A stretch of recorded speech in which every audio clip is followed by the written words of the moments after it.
What if the final war isn't fought with weapons, but with consciousness? Hidden beneath ancient prophecies lies a mystical blueprint of the end times, one that reveals the battle is not just in the world, but in the soul. In this teaching, being presented by the Kabbalah Theological Seminary, we uncover the Kabbalistic secrets behind redemption, reincarnation, vessels of wrath, and the mysterious timeline of the end of days and the Messianic Age. The Jewish tradition has never lacked for vision when it comes to the end of days. In fact, rather than offering a single rigid doctrine, Jewish eschatology is home to a rich spectrum of interpretations. From the apocalyptic expectations of the Talmud to the rational clarity of Maimonides to the mystical revelations of the Zohar and the Ari, we find layers of meaning, each one unveiling another dimension of what it means for history to reach its divine conclusion. For some, the end times are marked by wars and upheaval, for others by peace and enlightenment. For the mystics, however, these events are not simply historical, they are deeply metaphysical. Among the most debated aspects is the timing and nature of the war of Gog and Magog. According to a common view, drawn from Ezekiel, Zechariah, and the Talmud, this war is expected to precede the coming of Mashiach. It is imagined as a global conflict, with Israel at the center, during which the forces of evil rise in one last desperate attempt to destroy holiness before divine deliverance breaks through. But not all agree. Some, including the Vilna Gaon school, saw hints that parts of this war may already have occurred in previous generations.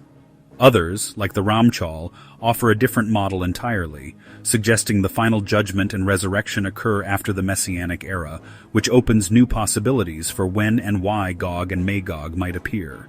From the Kabbalistic perspective, the question is not only when this war takes place, but what it actually is. The war is not merely political or military, it is the uprising of the last unrectified spiritual husks, the Kelipot. These Kelipot represent resistance to divine unity, egoic separation from truth. Gog and Magog, in this view, are not just nations, they are archetypes, spiritual embodiments of what Kabbalah calls vessels of wrath.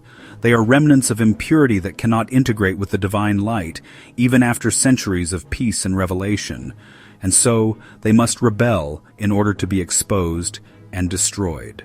This idea connects with a broader Kabbalistic model of the end times, that the Messianic era itself is not the finale but a transitional phase. According to the Ari and other mystics, the 1,000-year reign of Mashiach is a time of spiritual elevation, global dot, and suppressed evil. It is not yet Olam Haba. During this time, every soul, and indeed every nation, has the opportunity to achieve its tikkun. This is the phase of great light in which the divine name is nearly revealed, and yet, because free will still operates, the potential for rebellion remains. Only after the light has been universally offered can the final choice be made. Only then can the war of Gog and Magog unfold, not as a war of ignorance, but a war of knowing rejection. This view finds support in prophetic language. The book of Ezekiel describes Israel as dwelling securely without walls when the attack of Gog occurs. Such a state seems improbable in our current era, but in a Messianic age, when weapons have been removed, when knowledge fills the earth, and when the nations are at peace, the condition becomes plausible.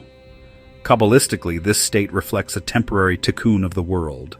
The absence of walls symbolizes the unveiling of spiritual secrets, no longer hidden behind veils. Yet even in that time, some Kelipot will refuse to yield.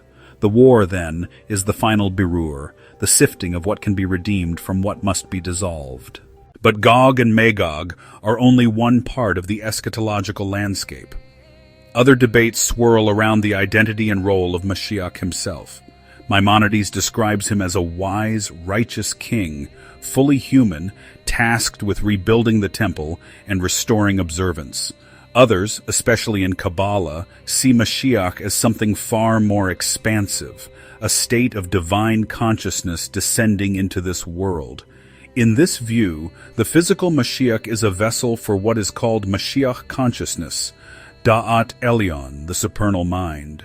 This mind spreads not only through Israel, but eventually through all humanity. It is the fulfillment of the prophecy that the earth shall be filled with the knowledge of Hashem as the waters cover the sea. And what of resurrection, Tekiyat Hametim? The timing of this event is another point of divergence. The Rambam places it after the Messianic Age. The Ramchal supports this, suggesting that only after judgment is complete and the world fully prepared can the souls return in purified bodies. Kabbalah builds on this with the concept of gilgul haneshimot, that souls return many times throughout history, and that the resurrection is the final re-embodiment of all rectified sparks.